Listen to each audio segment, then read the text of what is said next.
Hello guys, good afternoon or good evening saan man kayo sulok ng mundo. For this video guys is may ikikwento ako sa inyo guys. Yung nung una guys, minamonitor pa ako ng agency ko. Minamonitor ako kung kumusta ako, sabi ko okay lang ako na kumusta daw ako, kung nakauwi na ba daw ako, kung hindi pa. Sabi ko sa kanya bininta ako na sabi niya okay lang kaya dyan, okay ba ako dito sa binintahan ko, okay naman ako, pero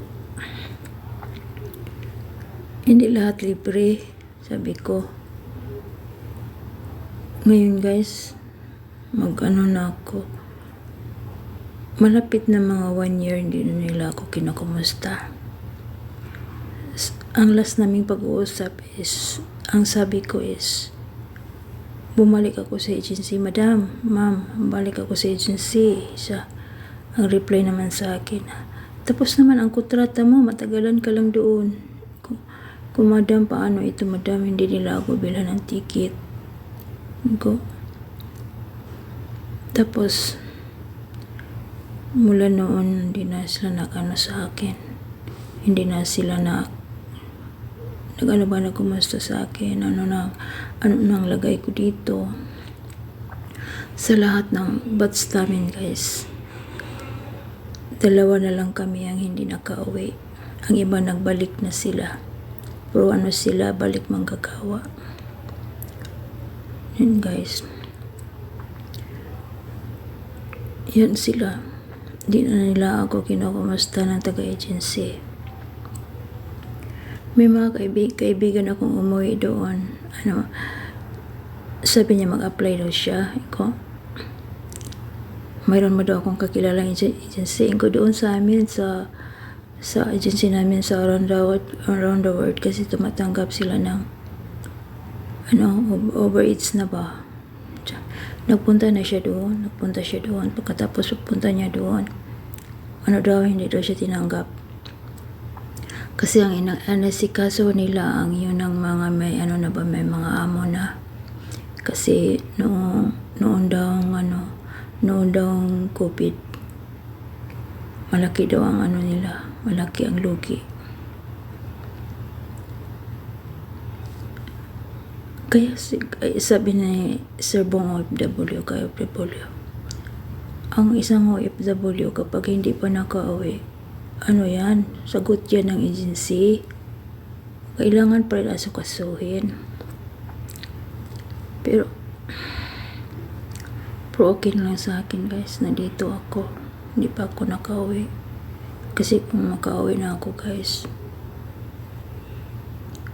wala akong ipon guys. Ang gusto ko lang sana na makuha ang plane ticket. Ngayong December, dalawa na ang plane ticket. Bali, example, 12,000. Kasi ang katulong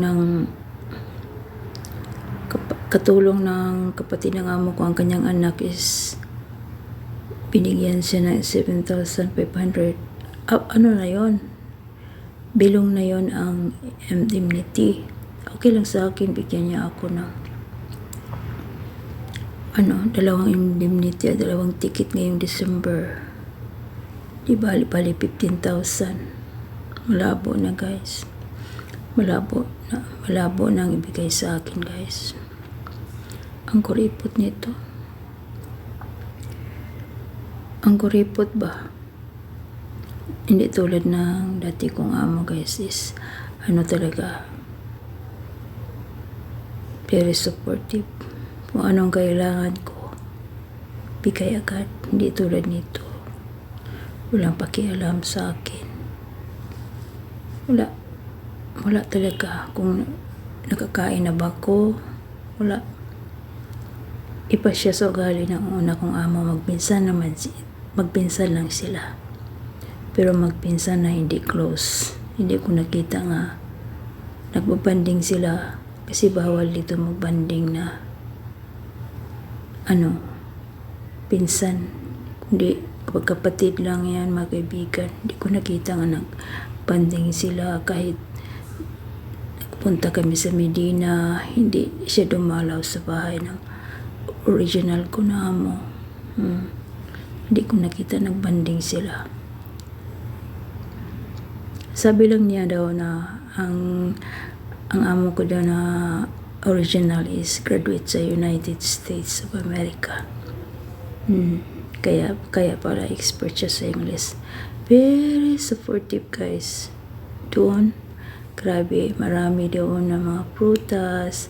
Hindi ka mabili ng kahit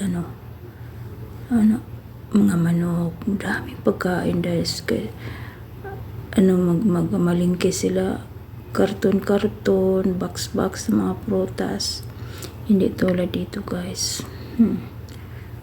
Minsan lang kundi ako mabili ng saging kasi ang saging is napaka-importante ng ating katawan. Kasi kung mawalan tayo ng potassium, tayo makalakad. Kasi ang saging dito is ngihit. Kunti lang ba, hindi tulad sa Pilipinas na maraming saging. Kaya ako, guys, nabili talaga ako ng saging kung mag-grocery ako. Kasi napaka-importante yan. Is the coffee. Pero ngayon may coffee naman at saka gatas doon. Kasi ang anak niyang isa is mag-asawa pumunta bumili ng gatas at saka coffee.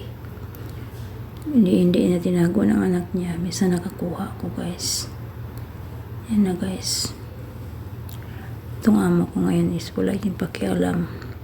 Kaya nag-ano na lang ako, guys. Ewan ko kung kumain sila. Kasi minsan hindi ako nagluluto kasi kumain sila, minsan nagluluto ang amo ko. Pero ewan ko kahapon wala silang kain-kain. Isang gabi walang kain. Ewan ko, pumunta siya, doon siya kumain sa kanyang kapatid kasi nandito ang kapatid niya, guys. Kaya kung OFW ka na, katulad nito na mga amo na walang pakialam sa'yo, pero hindi man bawal magluto dito, magluto ng sarili mong pagkain pagka umaga. Kasi yan sila, minsan lang kumain. Kain lang sila ng mga tamar at gawa. Minsan hindi sila nagsasaing. Ewan ko kung okay ba sa kanila, kung gutom ba sila o wala. Hindi tulad nating mga Pinoy OFW na gutom talaga kung di ka makakain ng kanin. Kasi sa Pilipinas 3 times di tayo kumain ng kanin. Dito walang klaro, kaya siguro itong buhok ko, guys, nang nalagas. Baka ito, papasmo. Minsan tinapay lang kinakain ko kasi minsan natamad ako magluto.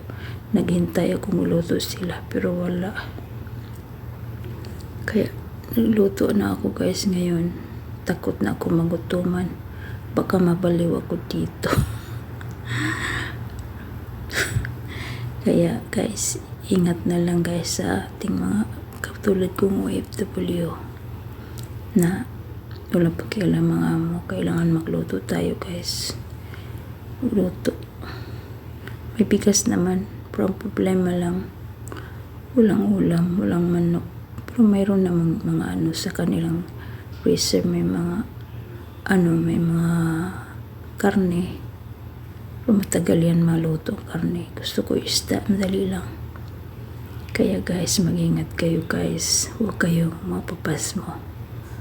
Tulad ko, guys, na nalalagas ng buhok. Na ito pasar-pasar. Gutom na ito. Minsan kasi natamad ako magluto. Kaya, guys, huwag tayo magpapaya sa ating sarili.